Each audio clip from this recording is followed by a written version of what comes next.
even early on, this was clear that social media made money off your attention. It's being engineered to get as much attention as possible. That seemed like they were engineered to really distract you. We all looked at it with great suspicion. So I didn't sign up for arbitrary reasons. And then once I was in this unusual professional environment, I became really suspicious of why would I bring one of these tools into my life? It seems like it's going to get in the way of what I'm doing. It would be like a professional athlete looking at cigarettes and saying, I don't really want to bring these into my life because I make a living off my lung capacity. Well, so the issue I had with social media was twofold. One, no one really had a good reason why I should be signing up for it. That definitely caught my attention. It was like, because it's here. And I'm like, okay, but what do you do on the Facebook.com? Like, well, you see like who your roommate's boyfriends are dating or something. And I'm like, well, that's not interesting to me. Well, why should I sign up for this? No one was really giving me a good reason. And two, it became clear pretty early on that these platforms had a lot of energy being invested into making them as sticky as an experience as possible. They had the ability to manipulate your attention, to manipulate your emotional centers, to manipulate your social centers, to get you to look at these things much longer than you knew was useful, or much longer than you knew was healthy, in a way that you couldn't really replicate with something that was as asymmetric and static as television. So I was really starting to get concerned when I saw people with these networks following them everywhere they went, and was constantly pulling their attention down to that phone, right? So there seemed to be something new going on. So we had these platforms where no one could really explain why I needed to be on it, and yet it also seemed to be capturing so much of people's time and attention that for someone who made a living with my brain, I was very, very wary about this. So can you tell me what you think is social media? So maybe say this company, that company, this company is social media. What is social media to you? Typically when I'm using the term, I'm thinking about attention economy platforms where your data, time, and attention is the primary product, the primary thing they're extracting to sell. And I make a distinction between social media and the social internet. I'm a big early booster of the internet and the social internet. I think using the internet for expression and connection is very important. So it's really that attention manipulation aspect. It's a large platform, closed garden, trying to extract, monetize your data, your attention. So that would be, it's hard to keep up with, but the classics would be Facebook, it'd be Twitter, it would be Instagram, it would be TikTok. So then that goes back to Twitter, Facebook, Instagram being ones that you have a challenge with. And is it mainly because they get to dictate what you watch next, and they're able to trigger and kind of manipulate the whole thing to say, hey, Cal, you like this? Let me feed you some more of this. Hey, like the whole Social Dilemma documentary. I'm assuming that's the part that you don't see any value in using those social media platforms. Is that a good way of putting it?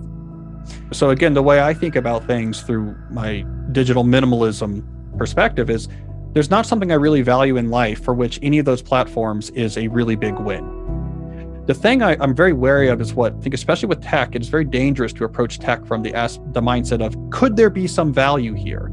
If so, why don't I try it?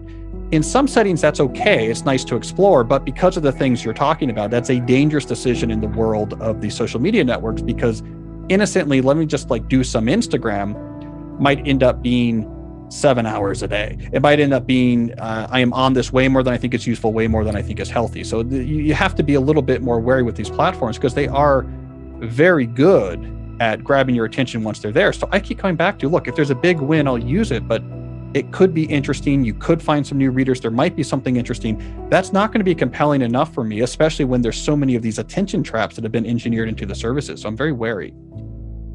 I think probably a strategic mistake that was made by the major platforms is starting around 2012 to 2015, they said, we're going to shift away from the original premise, which is this is a place to connect with people and we're going to switch instead towards a news feed model. We are going to use algorithmic information to get you a steady stream of things that's going to be engaging to you. And a lot of people just migrated things like sharing photos with their family. They're like, well, fine, I'm not going to do this on Facebook. I'm going to do it on a group text message chain.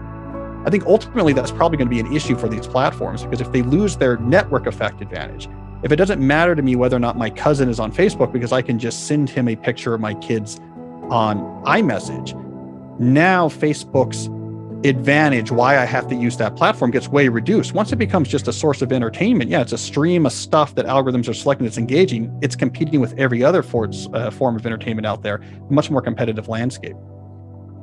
why would you think 100% of what social media offers isn't good? Because you can turn off the triggers and all the advertising and the way that Facebook, Instagram, Twitter tries to trigger your mind. You can control that. But why still say no to social media on the positive sides that it offers to you?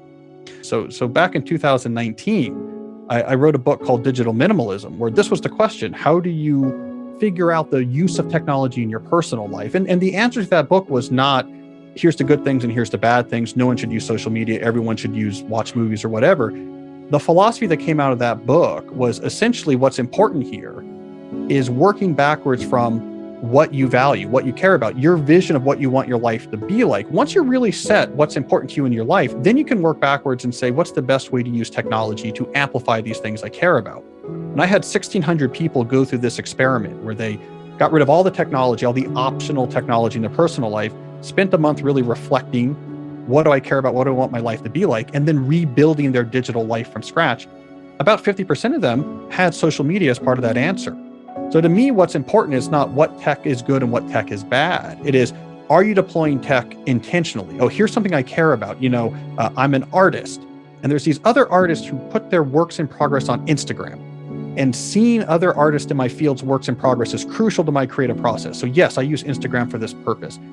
That's fantastic, right? That's deploying technology intentionally to support things you really care about. And so that philosophy, which I call digital minimalism, is what I've really been pushing. Now, for me, when I go through the things that are important to me and I want to spend time on, and I use tech in a lot of intentional ways, social media just hasn't made the cut, right? There's no particular thing in my particular life that this is very important to me where social media is a really good way of using tech to benefit it, so it's not in my life. But for other people, they answer that question differently. I care about how people ask it, not necessarily the answers that they end up with. Do you think you will ever get on social media? Like, do you think there'll ever come a moment where you'll say, I think it makes sense for me to open up an account now? Or do you think you'll never do it? For me to say, I don't see a lot of value in social media for what I'm doing right now, is not an indictment on the existence of the technology, right? Just like I was saying with the bike riding analogy before, I'm happy if someone's really friends who are really into bike riding. I think it's a cool sport. But if they really started bothering you, like, Cal, why don't you bike ride? Don't you see that this is going to make you healthy and has these advantages or whatever? It's like, look, just because I'm not doing it, I'm not trying to put down that you do, but I'm not out there saying we should burn bikes. I mean, again, the way I come at things is do less, do more, do better, right? So I'm very intentional, very picky. But I mean, think about the tech I do use. I like the strategic deployment of the tech when I see a big win. So like I have a blog, which I've had since 2007. Mm-hmm. That's been a big win for me. I have this audience. I've developed my thinking, and I've had an audience for 15 years now who's been a part of my interactions. One of the reasons why I didn't need, for example, to, let's say, go on Facebook, just to go back to that, another aspect here is that because I was an early adopter of tech, I sort of already had my own platform. Whereas if I didn't, right, if I wasn't so tech savvy, it would obviously have been much easier maybe to post on Facebook or Twitter, because one of their advantages back then in that early Web 2.0 days was we're easier just technically speaking. It's a pain to set up a WordPress and get a server or whatever, but I kind of already had that going. Absolutely, I think any technology that comes along could come through that process of thinking I do and say, you know what, this is going to be a big win for this thing I really care about. The existing platforms just haven't passed that threshold for me yet. And because again, I'm very focused on the things I do. They haven't been a big win. I care a lot about distraction. So for me and my minimalist calculus, they haven't crossed that threshold. The way we're working today is almost absurd. We spend almost all of our time in mini office jobs, checking communication channels constantly. Inbox, Slack, Teams, whatever it is that you use. And some of the data I cite is once every 6 minutes or more, we check in on one of these channels. And I argue if we look at the neuroscience and psychology, you can't do anything useful with your brain in such an environment, because the context shift that you generate when you turn your attention to an inbox and then try to turn it back to what you're working on is incredibly disastrous to your ability to concentrate. And so it's a terrible way to try to actually do knowledge work, and people have to try to do their work in the early morning or in the evening, and none of it makes sense. And so that way of working was pretty arbitrary. Once email spread, and it spread for very good reasons, it was replacing fax machines and voicemails. Once email spread, in its wake, people started working in this way. Well, we'll just figure everything out with back and forth messages real quick. It's killing our ability to actually work, and it's making us miserable. The future of the world of work is going to say, we're going to have other ways of collaborating that's not just back and forth unscheduled messages, and we're all going to be much happier and get a lot more done. It's going to be more of a pain to figure out these new, there'll be more hard edges, more systems, more rules